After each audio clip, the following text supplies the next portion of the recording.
This presentation is about precision psychiatry. It will be an overview about what is now precision psychiatry and which are the perspectives. First question is why? Why we need precision psychiatry? Well, we need precision psychiatry because indeed in clinical practice we have more than 100 different treatments. Just to talk only about pharmacological treatments.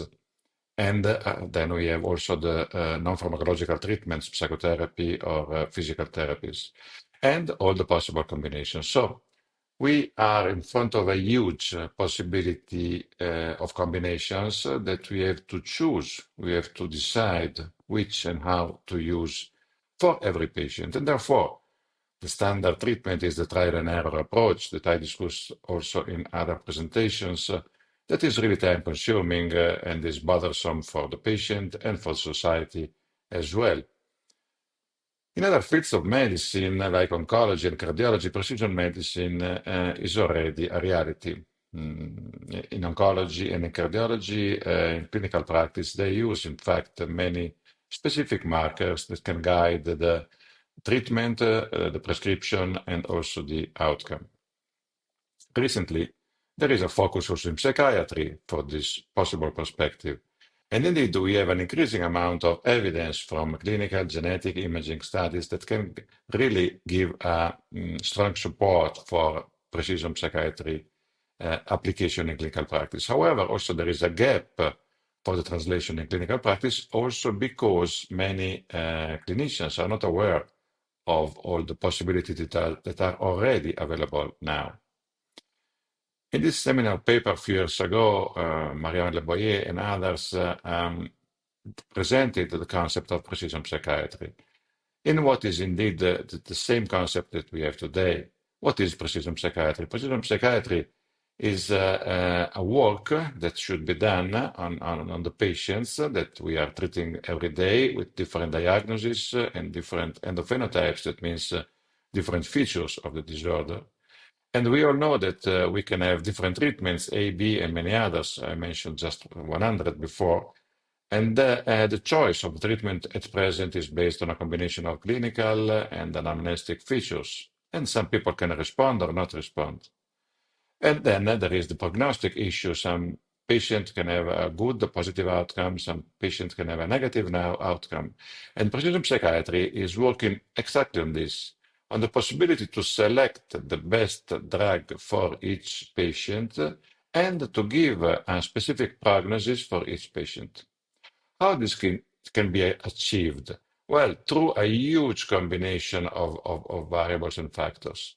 Starting from what is the most simple individual characteristics, individual features of the patient, that is, for example, the clinical history. Clinical history means how many depressive episodes a patient had, how severe is the symptomatology of schizophrenia, mainly negative, mainly positives, and so on. Demographic issues like young, adult, or elderly patient, and other clinical aspects that we should combine together. Just this is a quite complex challenge to combine and retrieve all the information. But that's not all, of course, it's just the beginning. Then there is all the so-called panomics. What is panomics? It's the combination of all the biological aspects. The most common is genomics. Probably you are aware of the genetic studies that I discussed also in other videos, like genome-wide association studies, but more recently there are also other kind of studies. For example, studies that combine information to create transcriptomics, or studies that are directly performed on proteins to obtain proteomics.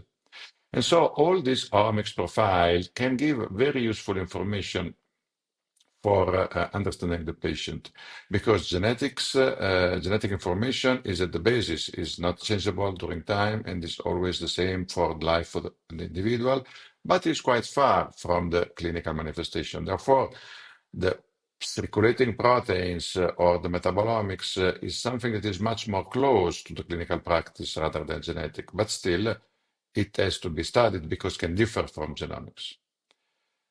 And then there are other aspects, for example, the environment that is not usually considered if a patient had a trauma or not, and which is the current lifestyle. We all know that some lifestyles are more positive for mental health, some are less positive. And therefore, taking into consideration the lifestyle is a big important part in terms of understanding what's going on. But this is not all again, because there are other measures like electrophysiology or electroencephalogram that can give us useful information about the physiology of the patient and the individual. And then there are all the neuropsychological assessments in terms of attention, perception of negative effects, cognitive aspects, memory, and all these subdomains of the neuropsychological area can differ between a patient and another. And that can suggest the specific treatment with some compound compared to another. For example, an impaired neuropsychological feature could not benefit from an anticholinergic drug, and therefore this must be taken into consideration. And then there is the huge amount of information coming from imaging data in terms of fMRI, MRI, or diffusion MRI that give information about the structural and the functional aspects of what's happening inside the brain. And then all this data can be retrieved and analyzed in what is called usually big data. Big data is the combination of many subjects. We are used to work on samples selected in one clinic or 100 patients, 1,000 patients, but with electronic health records, we can use information from 1 million patients, like it's happening now in the United States, with a lot of programs like Million Veteran or all of us that are collecting millions of electronic health records that can be combined in the system. Of course, not each electronic health record may have all the information that I just mentioned, but also having a part of it, and then we can combine all it together in a biosignature that is good for the whole patients. And the combination of all of this can lead to very useful and specific indication to the clinician about which treatment to choose and which could be the most likely prognosis. Indeed, if you look at the number of publications in precision psychiatry, there has been quite an exponential increase in the recent years because at present now we have the possibility to apply precision psychiatry also in our field. Also because in oncology it's not new. In oncology it's more than 10 years that they're using precision medicine. And indeed they received a lot of good results. BRCA is quite known by everybody in breast cancer, but it's not the only one. So the presence of a specific biomarker can give information and guide to the prescription of a specific treatment that is more effective in the patients with that specific biomarker. And this process of personalized precision medicine in oncology indeed gave very relevant results, also with the combination of the new antibody treatments, of course. And this is something that we could do also in psychiatry. But in psychiatry, we have more challenges because we cannot do a straight molecular connection like it's done in oncology, where there is an alteration that is usually quite well known, and therefore it is quite straightforward to connect it to a specific treatment. In psychiatry, we have a much larger heterogeneity from a clinical point of view and from probably also from a etiological point of view, given also the heterogeneity of the results on depression and schizophrenia, for example. So just simply, that is not so simple, but simply from a clinical perspective, it is quite difficult to combine all the possible symptomatology profile that we can see, for example, for depression, with the over 40 antidepressants that we have on the market. And therefore, the process of matching the profile of the patient with all the different pharmacodynamic profile of all available compounds is quite complex. It's quite complex, but it's something that we could do now.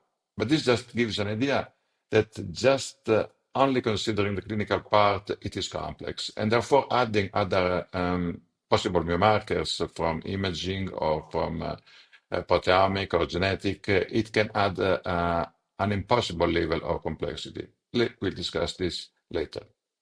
So at present, what we can do in terms of precision psychiatry is work on the clinical part, on the individual symptom profile, and then match the pharmacological properties with the biological aspects that we are treating in terms of antidepressant or antipsychotic treatment, and focus with some examples here on specific targets with a higher likelihood of response.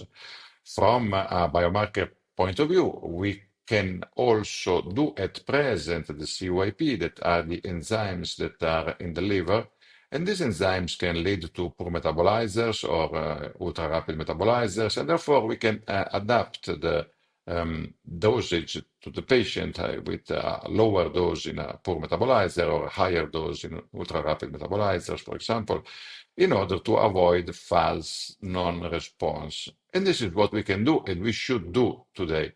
But in the near future, there are mounting a huge amount of evidence and papers where we can use also the famous polygenic risk scores that I mentioned also in some previous videos, that are the combination of the genes at risk of disorder all over the genome. So we can have a polygenic score for schizophrenia, polygenic score for depression, and so on. And therefore, combining all these scores and pathways in a single number, we could total a global risk score for each individual that is a combination of the risk from a genetic perspective and clinical perspective. And this is only genetic and clinical. In the future, we could add here also imaging, proteomic, environment, to have a total risk. But just now, still now that we still do not have all this information available for all the patient, this can lead to a relevant cost effectiveness when we consider this. And this is not the only publication. There are many around that personalized psychiatry, targeted prescription can indeed save suffering and money. To further improve this process, as I mentioned, we should use larger population electronic health record, because many of the studies that we have so far are based on a small sample of patients, 1,000, 2,000, 3,000.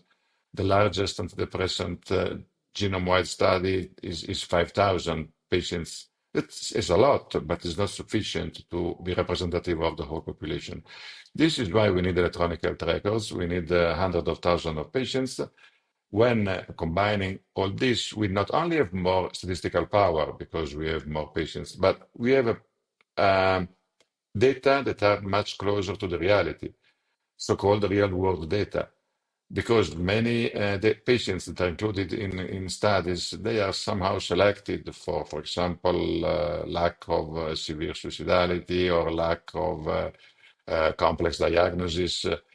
But real-world data is what we need to have something that can be applied in the real world, of course. And recent evidence, recent studies, this is that from September 2024, is really fascinating and encouraging a lot, because in this paper, I will not go into detail, but just focus on this point here of the figure, is that the principal components of the activation of an area in specific in the brain is very strongly correlated with the symptomatology. We are talking here about anhedonia, loss of interest, libido, interest into activities. So we have a brain marker that can follow very closely the worsening. This is the time going on, months and years. We have a brain indicator, imaging indicator, that is following very closely the clinical outcome. But this is not just following, it is also predicting, because in other studies, in other analysis on the same study, this brain outcome of these areas that are the areas of the nucleus accumbens, connectivity, and other areas in the brain, they can even predict anhedonia and anxiety fluctuation. So it could be possible in a patient, if you see these changes in the brain, to say, okay, we are close to the risk of a relapse in anhedonia. severity, anxiety, severity, and so on. And probably even more interesting, it seems that this change is present even in children before the depressive symptoms develop. So this could lead also to a prevention strategy. However, this, as I mentioned, is quite complex. It's quite complex, and traditional machine learning methods maybe are not yet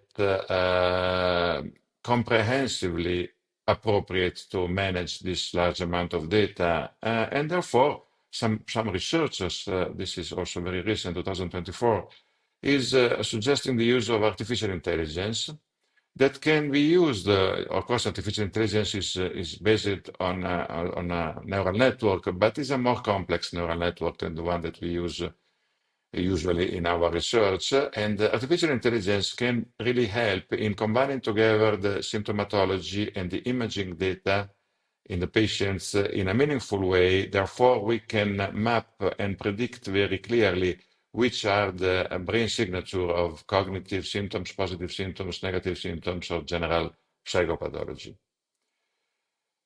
In the future, probably artificial intelligence will be the final tool in combining all we need to combine, because really combining all the hundred of clinical variables, hundred or thousand of the imaging variables, or the even millions of the genetic variants, considering also the epigenetic variants, not only the genotypes, it is too challenging also for current neural networks. Therefore, probably the new large language model that probably you are aware are available and are exploding at present can be useful. Think that in this study that has been also described in a general press and the New York Times, artificial intelligence chatbots were better than doctors in diagnosis illness. And this not a level of precision psychiatry or precision medicine that combines all the possible biological information. This was done purely on a symptomatological level, so just part of the information. And there were difficult cases, cases where the patients had some kind of internal disorder that was very difficult to diagnose, also for experienced clinician. It was created in this way because it had to be difficult.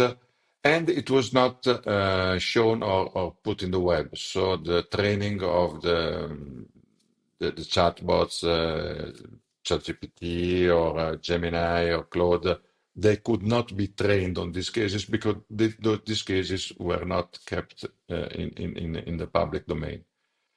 So said that, it is quite interesting to see that the right diagnosis was performed in 75% of the cases. That is good by experienced clinician. But the machine learning alone, the chatbot provided a correct diagnosis of 92%. That is much higher than the experienced clinician.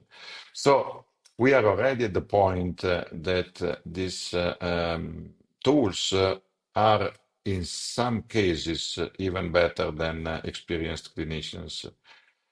And what's more interesting is that even if you allow the physicians to use the model themselves as they like, there is a bit improved compared to the clinicians that do not use the model. But see, the difference is not so strong, 79 compared to 75. That is much less than 92. So it means that even if physicians have access to the chatbot, somehow they distrust the chatbot. They don't follow the suggestion of the chatbot, even if the chatbot suggestions are good. So this also raises a conceptual point. Is it correct? Is not correct? Okay, we will see in the future. But probably clinicians should take into consideration at least if the suggestion of the chatbot is plausible, or is an hallucination, or it is impossible. But in any case, this study is interesting for these two parts, that the system as it is better than many attending doctors, and that if we want to use these tools in our practice, we have a benefit, but we should, I don't say trust, but take into consideration critically what the system suggests and maybe go to other sources to validate the diagnosis. And probably this 79% could improve. So therefore, to finish this presentation, of course, this is not so simple. The perspective is really exciting and encouraging, but ethical concerns. Of course, if we consider that we have to share all the patient data in a large language model, whatever the security and the privacy is there, it is something that we should consider quite carefully. And of course, the consent of the patient and the possible data breach from the system.